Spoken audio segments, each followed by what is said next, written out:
I'm Zach. Zach Attacks Throat. And this is Adam. who is actually eating right now, and Henry. the Wag Wagner. Yep. And this is GeekTalk. Alright, so we've been playing GTA 5. I love it. Yes, it's awesome. I mean, we have the online component. Not until next week, but hey. Interesting story about GTA 5. My roommate didn't want to pay $60 for a new game, so instead he bought Sleeping Dogs on eBay, which I think is honestly a bad substitute. Sleeping Dogs? I never heard of it. It's like a Hong Kong police. Jackie Chan okay. GTA. I know now. Yeah. Yeah, it didn't ring a bell all of a sudden, but Yeah, it's because it wasn't good. By itself, I enjoyed Sleeping Dogs. yeah, I kind of liked it. Now, comparing to GTA 5, it's nowhere close. But it did have a good voice cast. I mean, they had And you can jump from... Emma Stone. Yeah, Emma Stone. Yeah. They had That's right, yeah, I totally forgot about what's his name? He played the crooked detective. I can't remember his name.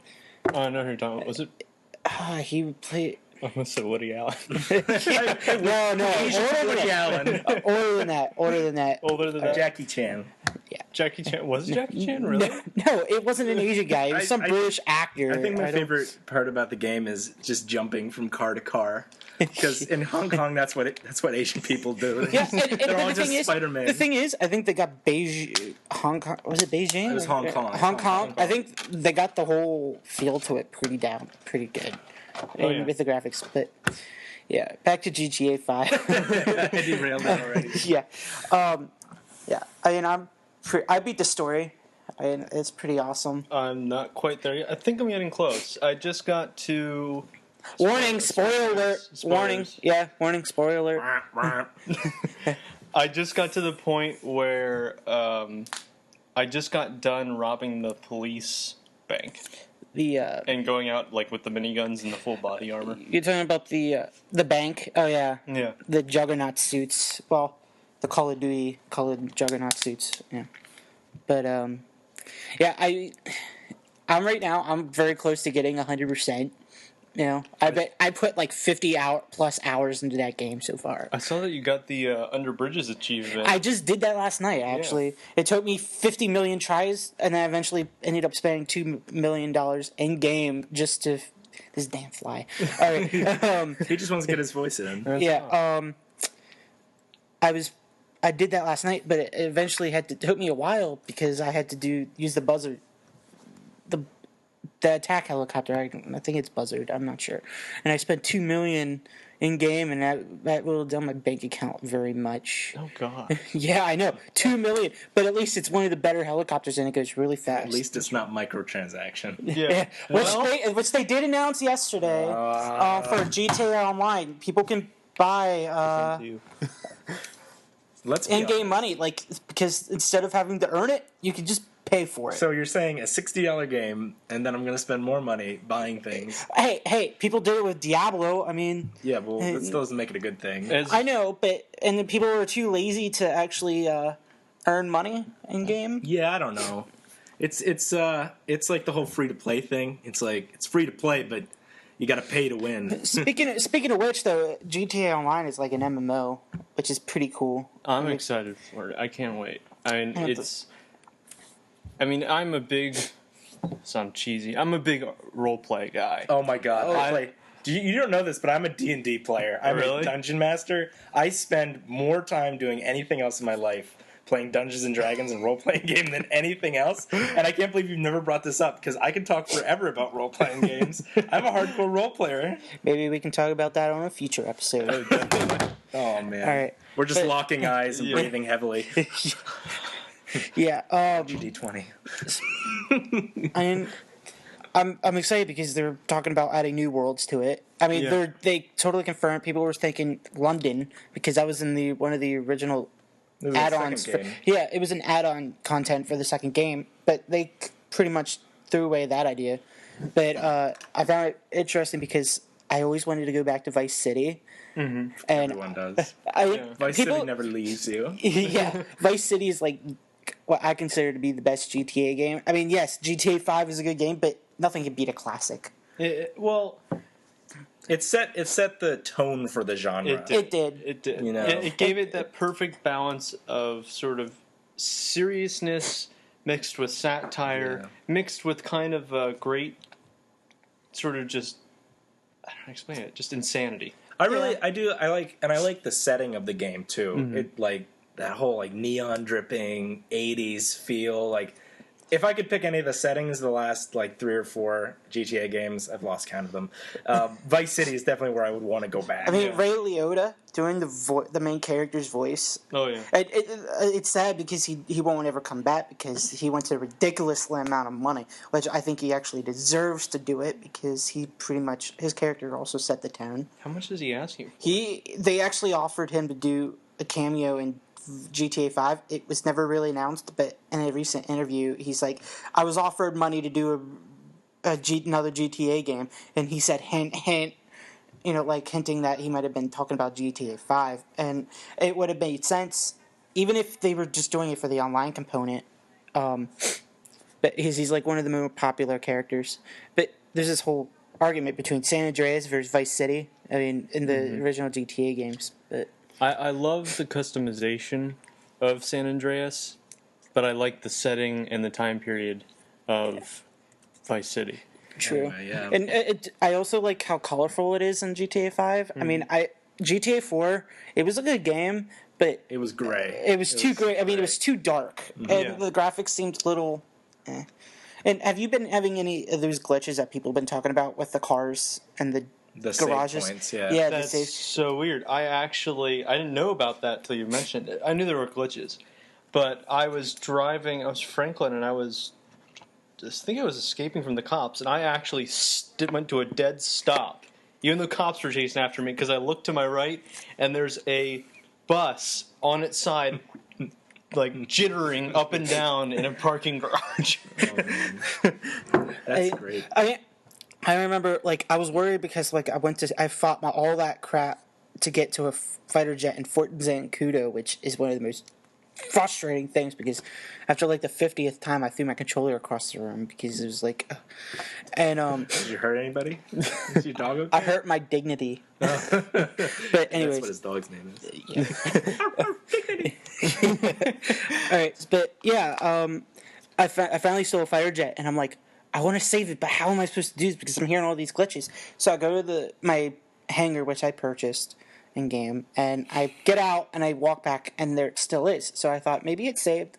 So I fly and I'm trying to do the knife flight challenges. Mm-hmm. So and eventually crash in like one of them, and then I'm like, crap! Now I have to go for another fighter jet. So I go through like 20 more tries, and I'm figuring, all right, I'm just gonna use my stunt plane, and so I go back to my hangar, and there is my fighter jet just sitting there. Like, I'm like, shit. I wasted 30, 40 minutes tops just to get a new fighter jet, and there it was. The whole time. Yeah, I'm like, curse you, glitches. You know, and real quick, going back very quickly to the colorfulness in GTA 5, I really actually love the fact that it almost looks stylized. It does. It almost, like, the shading, it's not cel-shaded isn't the right word, but it almost does. Isn't Wind Waker. It's not Wind Waker, but it just looks stylized differently. And I think it's a beautiful, different look to it. I don't know quite how to explain it. Oh, I know what you mean. There are sometimes, like, I'm flying a plane and the sun is setting, I just turn my camera around so I'm, like, facing towards the cockpit of the plane, and there's the sun in the background. It was like in Red Dead, like the weather was a thing of itself, which it was so beautiful. But I think they really set the bar. Oh yeah, and they say next gen gaming coming in November, and I'm thinking it's already here. Yeah, with we could totally talk about that because I could go off about the fact that like I'm looking at these top end Xbox 360, PlayStation 3, like current PC graphics, and I'm saying to myself, I don't want anything better. I'm still still right here. And I've seen the engine stuff, and I'm like, well, that's awesome, but like I'm still okay with, this current generation. I mean, I am too, but I mean, I'm excited for some of the next gen games. Infamous Second Son. I'm going to PlayStation 4 day one. So, I mean, Sony fanboys here. Yeah. I used to be an Xbox guy, but I'm just here. I'm just piddling.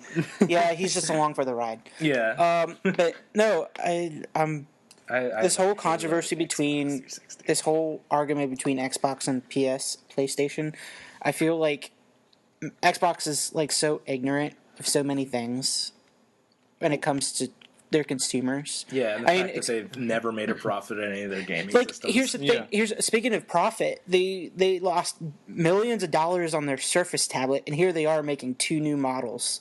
Right. Did you hear anything about that? Like, they just announced the 2 new models. I'm like, so you just had a big loss on that, and yet here you are making 2 more Surface tablets. Like anybody's going to buy them. But okay, back to consoles and market saturation. I really feel like this next generation is really going to hit a roadblock. You're not going to see sales figures anywhere near last generation. Well, then there's Steambox. I mean, they just announced that this week. Valve just announced all this Steam OS stuff. I mean, there's still more to come apparently. Yeah, but it's just, talking to everyday normal people that aren't nerds, Yeah. I don't get a feel that they're anticipating these consoles that much. And you're seeing this with the Wii U play out. I mean, it's not selling anywhere near they want it to. I think that I think you're right. I think that the sales won't be nearly as high, but I think the most important thing that may happen, and maybe I'm just an optimist, is that you're seeing this huge proliferation of indie games. Oh, absolutely. So they're not selling as high, but you're selling better quality, and it's a lot more diverse, which may be what we start seeing next gen. Yeah, absolutely. But also, you have to put into consideration, like, the whole indie game movement is a PC movement. Originally. I mean, it's definitely moving towards console, like Xbox Arcade and all this stuff, but it is a PC. It's a PC thing. When I think indie gaming, I think PC. I think, I think about playing on my PC, booting up Limbo or Bastion or, Minecraft even. Mm-hmm. When I think of indie games, I think PlayStation, because now they're like so heavily relying on independent games for next gen. I think that's really good. And not just that, you have games like Journey. You have games like Unpainted Swan? I think, Unfinished Swan. Unfinished Swan. Yeah, I mean, just to name a few, I mean... And I think, I'll agree with both of you. I think that coming up, PlayStation 4 is going to do the best out of the consoles, merely because Sony knows how to check their ambitions and, not isolate their fan base and their fanboys like Xbox has done, even though they're forgiving, the whole always online thing and... all that bullshit. I mean, bull stuff. And fine. I mean, it's like that's still like everyone is like, oh, I don't want an Xbox. This is stupid because they blew it on day one. PlayStation 4, they're sitting back here, they're innovating, but they're not overshooting it. They're very checking their limits. They're paying to the middle market, and I think it's going to pay off for them. All right. So, also right before we started doing this, we watched that interesting new take on the ending of The Last of Us. We say that with air quotes. We're saying that with air quotes, which you guys can't see. But we found it very funny, and then yet we come to think that with the way they're actually singing in the scene instead, if we're talking about how like it could be a musical or an opera, but I think wouldn't be. It sounds cheesy, but it wouldn't be that bad. I mean, compared to other musicals that they've come up with, like Spider-Man or whatever, Yeah, Spider-Man, big heart sign. Bono's my boy. Actually, I wasn't disappointed with that, but that's another talk for a whole other time. Unfortunately, I really wanted to. It's the only Broadway musical I've ever wanted to go see. Spam-A-Lot? Oh, I forgot about that. All right. And then, let's see. Did any of you watch Agents of S.H.I.E.L.D. the other night? No.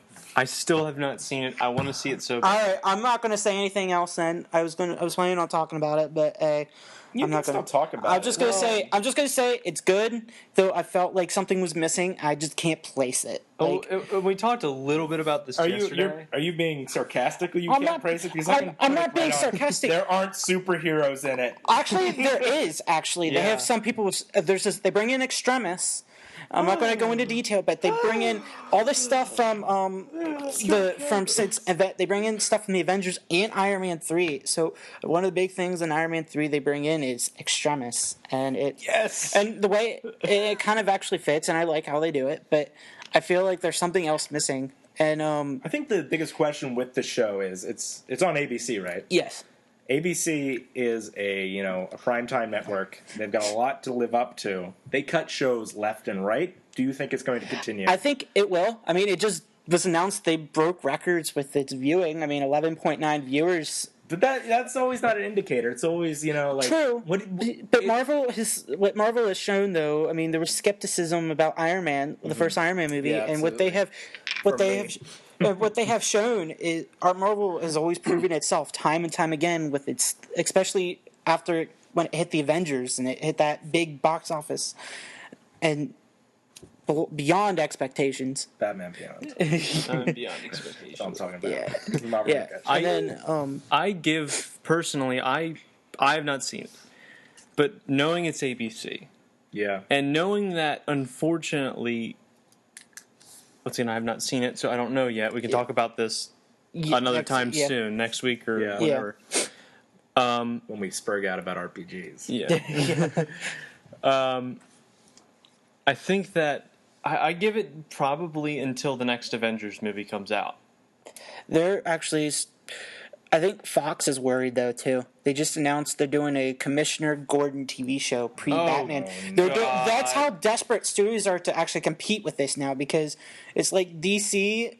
I mean, they have Arrow, which is an amazing show, by the way. I was very... Really? Yeah, I was surprised. It was good? It was better than I thought it was. I was expecting to be too much like Smallville, but then, closer to the end of the season, it really picked up, and I'm like, yes. And now with season 2 coming up within a few weeks, I actually recommend you should watch it. I will definitely get it. Especially with this whole era, there's references to a wider DC universe, and the idea, I think they can actually use this Green Arrow, for actually their Justice League setup, what they're trying to do with the new Man of Steel 2.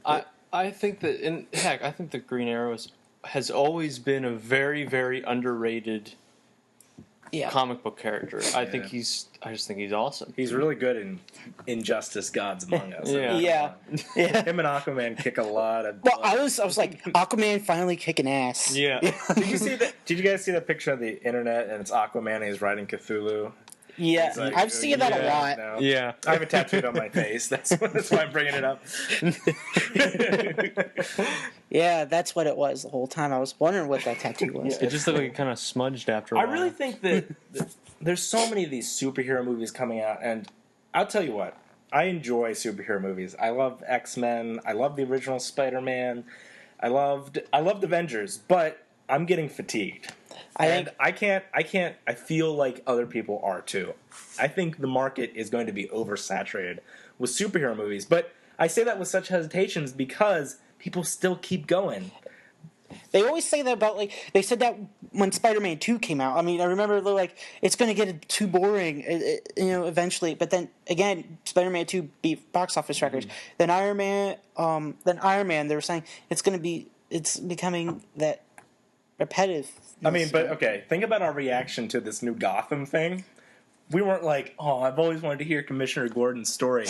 It was an eye roller. Yeah. I think the point is Marvel's getting it right, DC's getting it wrong, and if DC continues, and actually, I think they're going to ruin the market. Well, here's the thing: DC has no say on the matter. It's actually Fox actually bought the rights, so it's actually Fox that's doing it. Right. So it's not. So DC. Yes, it's going to have the DC logo on it, but they don't really have any say. And unless it was Fox bought by, it was unless Fox says it. And the idea is that I have a feeling it's going to feel like 24, but instead it's Commissioner Gordon and his younger form. That's what I'm hearing a lot. There's like 24 meets Batman. And I'm like, without Batman, I'm like... We only have 25 hours to save the president, who is also Batman. We have 24 hours to stop President Joker. Have they have they said who Commissioner Gordon is? No, they just announced it like right after Agents of S.H.I.E.L.D. I found it... I was like, after Agents of S.H.I.E.L.D. doing so well, and I guess they were expecting it, so as soon as that announcement came out, they were like, bam! Fox doing Commissioner Gordon's show called Gotham. And it's just called Gotham. I hope it's Gilbert Godfrey.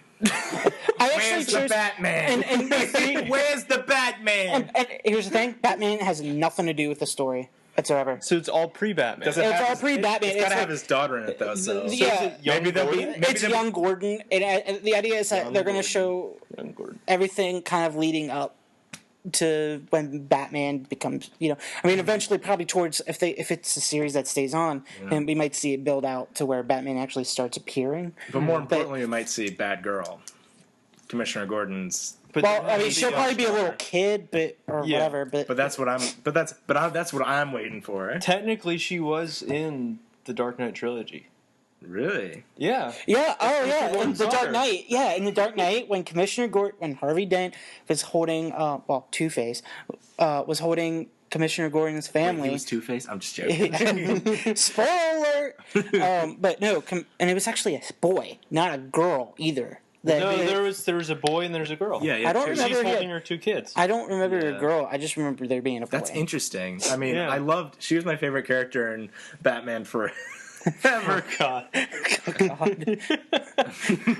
You mean, wait, no, but that wasn't in Batman that was Batman and Robin. Oh, okay, yeah. Batman and Robin, she wasn't Commissioner Gordon's daughter. She was like she was Alfred's niece. Yeah. Yeah, Batgirl was Alfred's niece, yeah. Yeah. But yeah, I'm just sitting here stroking my bat nipples. Don't mind me. Oh yeah, speaking of which, did you actually see the footage of Christian Bale and Val Kilmer's Batsuit online? They actually have the test footage of when Amy Adams was attached to play Rachel Dawes before the Batman Begins started filming. They were testing his foot, how he would look like, when he was actually trying out. They have footage of Cillian Murphy even trying out for Batman, and they were all wearing Val Kilmer's Batsuit. Oh God! And this was pre-bat nipples, so at least thank God. Do you know what? It's a good conversation. He actually looked like Michael Keaton, and they don't show the batsuit; they just show him wearing the cowl, and it actually looked. Yeah. It's a conversation we can definitely have.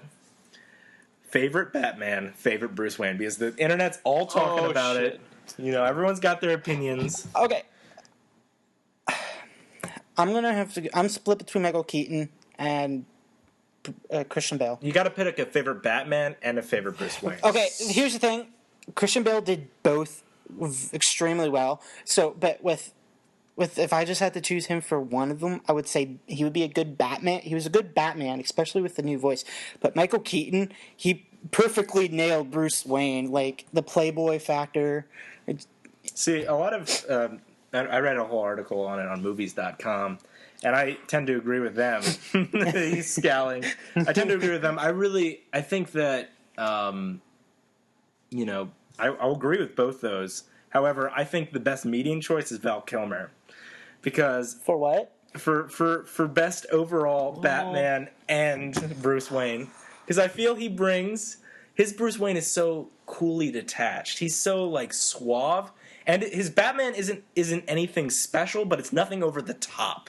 Which I feel like the gravelly Batman, that was awful. Christian Bale did was, it's a little distracting. Some people will call that blasphemy at this moment. I won't, but I know whoever might be listening to this, we might get some hate mail actually or whatever. Okay, personally, it's tough for me because really, think about this and let me finish.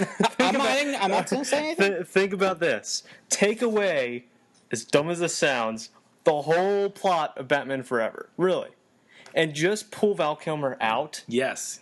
As just put him in Batman Begins, put him in the Dark Knight or the Dark Knight Rises, and really look at what type of Bruce Wayne he was, and what type of Batman he was.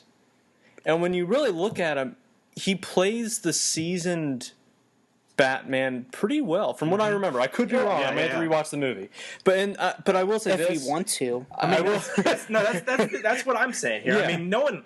Okay, someone in the world likes Batman Forever, but they're wrong. I can see it, but I don't think he was the best.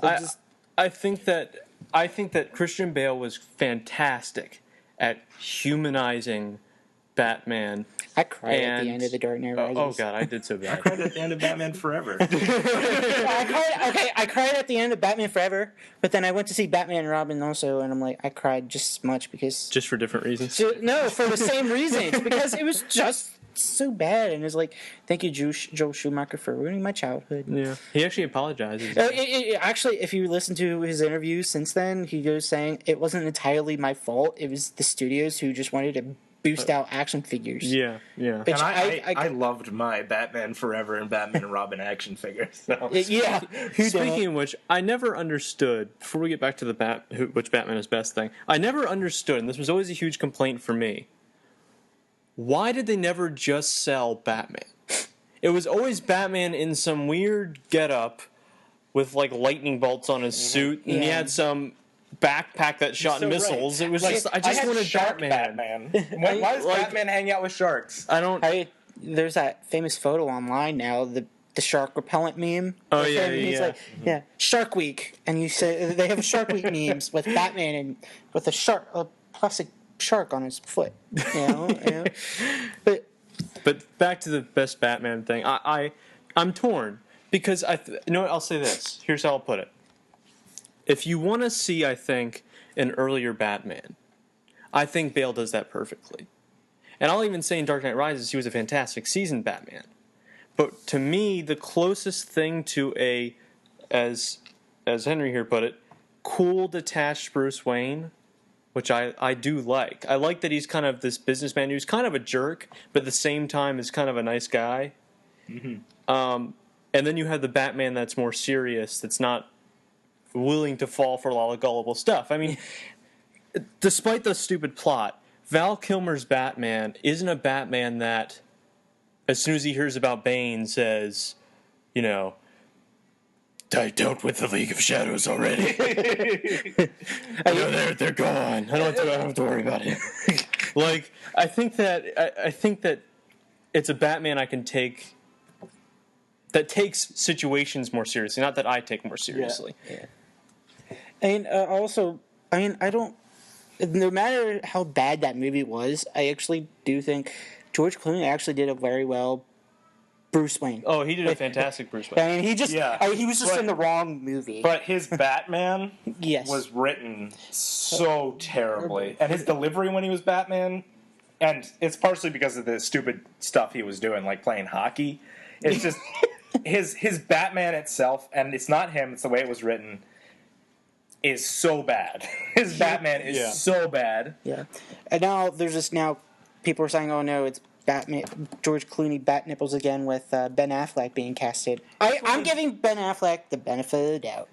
And I say this now because he's such an accomplished actor. Mm-hmm. I mean, he's come so far from being that lovey-dovey kind of actor. Like he was like Heath Ledger. I mean, remember Heath Ledger? We were thinking he could never do the Joker, and now here's Ben Affleck. People are saying the same exact thing. Right. I think I'm giving him benefit of the doubt. I can actually see him as Bruce Wayne. I'm not sure Batman though yet. I have to see him in the cowl and see how he does that. But I mean. I may be crucified for this. I'm being crucified. I'm being bashed just for saying I like Ben Affleck. I think he's a good choice. I mean, I will declare right now. Don't get me wrong. I love Christian Bale. Fantastic. I love Michael Keaton, and like we discussed earlier, Val Kilmer. I still like him. Despite the storyline around him, he still plays a good Batman and Bruce Wayne, and George Clooney played a good Bruce Wayne. Yeah. And he also played a good Bruce Wayne pretending to be Batman. Yeah. I think that. But mark my words right now, as long as the plot's good, I think Ben Affleck will probably be the best Batman. I can see that, actually. I'm not I'm giving him benefit of the doubt, and people are going to probably give us hate mail for this. But hey. As far as an actor goes, as far as everything else I've seen all these Batman actors do, like all the guys who played Batman, you know, Ben Affleck and Christian Bale, they're as far as like my favorite actors go, they're pretty high. You know, they're both really. Don't forget really Kevin Conroy either. I mean, Kevin Conroy. He's God when it comes to Batman. He's not God when it comes to Batman. He is Batman. Yes, he's the voice of Batman. He's what they based Batman off of. Yeah, I mean, sad that Mark Hamill retired too. But I mean, we're having a new actor doing the voice of the Joker in the Batman Origins. No. I think he sounds good. Right? He does, but this is also. I think he's the same guy that plays Joel and in Last of Us. Last of Us, yeah. I think he's the same actor. I could be wrong, but I have to look that up again. But voice actors are so important. Yes, I actually teared up at the end of Batman: Arkham City because of Mark Hamill. Is there anything you didn't tear up after? Hey, I'm a Batman fan. I have a Batman tattoo. Anything that happens that's sad with Batman. Know about that. Everything that's sad about being Batman. If say like the ending of Dark Knight Rises, I teared up at the end. I mean, yes, we just high fived. We all high fived, just so you know. And then even at the Dark Knight, I even teared up. It was just so moving. But then when it comes with Joker, Mark Hamill's Joker being retired, and here I'm doing air quotes again. I think it's very depressing because I grew up on that since '93. Yeah, definitely, and I also think that. People overlook Adam West as Batman. I mean, come on, that bomb scene. Everyone loves the bomb scene. Well, one last thing before we go, I want to talk about is we were talking about the other day about Elysium. Sci-fi movies. Definitely. I love science fiction. Is my game. I read science fiction. I perform science fiction. I love science fiction. I'm an aficionado. And I'm not talking about I just watched Star Wars. I'm talking I've read Asimov. I've read Dick. As in Philip K. Dick. I've read all of Hitchhiker. I mean, what do you think? Do you hear anybody hear the news that they're going to be filming Star Wars in IMAX partially with IMAX cameras? I'm excited by that. They just announced it like a couple hours ago, but they're saying it's a rumor going around right now. I won't be surprised, but. I like IMAX more than 3D, actually. Me too. I love IMAX. Yeah. And then there's Gravity coming out. I mean, it's not necessarily a sci-fi film, but I'm still excited. I think it's... What is Gravity about? Because just objectively... Think open water, but in space. Well, it's about George Clooney Batman. Batman's in space. Yeah. But Sandra Bullock, Miss Congeniality... being stranded. Miss sometimes good actress, other times bad. Yes. But apparently she's a shoo-in for an Academy Award for her performance. Yeah. I mean, they premiered it at the film festivals, Venice and all that, in Toronto, and they're saying stand out. So is this going to be like, what was that movie Ryan Reynolds was in, where he was in a coffin? Buried? Yeah.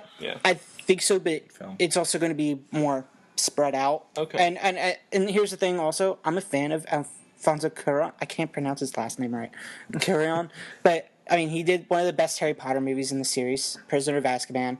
He did a surprisingly good thriller, Disturbia. And then he also did Children of Men, which is one of the best movies ever made. One in the past decade. Okay? I'll narrow it down the past decade. And especially with the whole one-shot thing.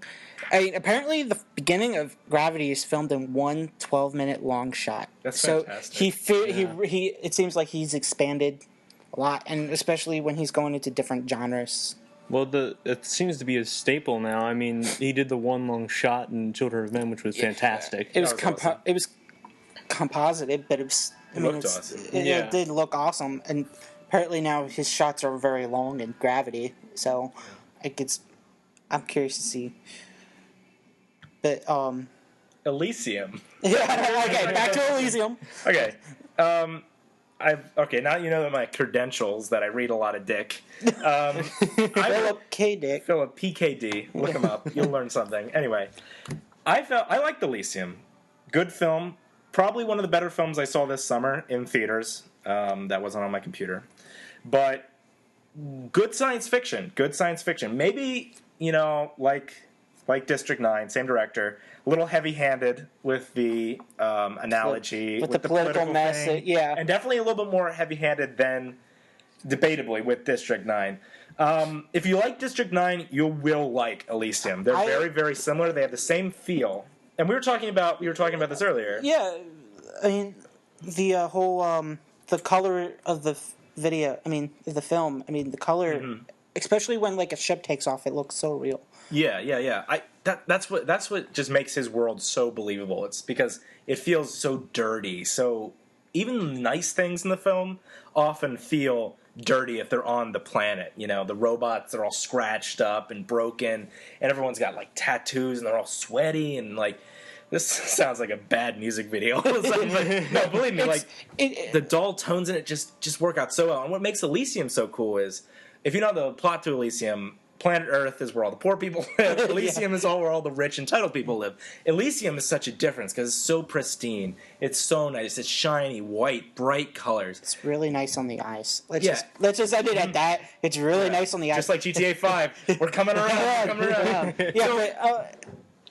I think it's one of the more underrated films of this year, I think. Compared to everywhere. And so far, it's actually my favorite compared to everything that's been released so far. But one last question, and we have to end it. What do you think of Sharlto Copley in that movie? He played Kruger. I think he deserves an Oscar for that performance. He did really good, and for me, he was the main enemy because what's her name? I can't. Jodie Foster. God, why did I forget Jodie Foster? Jodie Foster is that's one of my major complaints with the film. She's way too cartoonish. She's a two-dimensional bad guy. She was French in this, and I don't think her accent fit. Her accent wasn't there when it needed to be, and it was just like she was literally just like, I'm going to kill the poor people because of reasons that I am bad, and it was like it was complete cartoonish. Her performance wasn't that good.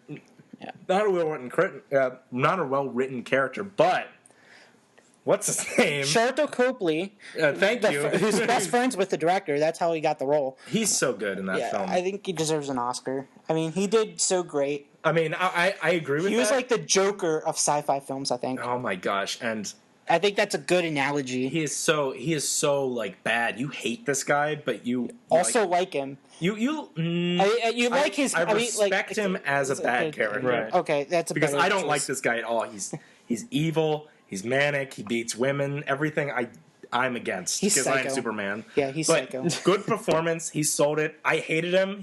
I gave the emotional response to him, not to Jodie Foster. The only thing I got from her was question mark, question mark, question mark. What are you doing on screen? She has mixed motives, especially towards exactly. Spoiler alert: her death. Yeah, absolutely. Yeah. But anyway, Elysium. I will say I liked it less than District 9. Still liked it. Still thought it was original sci-fi in a time when sci-fi is such a genre that's underplayed, and there's no original sci-fi coming out. So the fact that this film came out now in this market where science fiction is, superhero films, I'll just cut to the chase there. Good film. Stands out this year. Compared to District 9, a little bit less. Compared to the classics, a little bit more or less, but still a good film. All right, that's what we have time for today. Thank you for listening to Geek Talk. This is Zach. Adam. And Henry. The Wag Wagner. That's what we're going to call it. Yep, thanks for listening.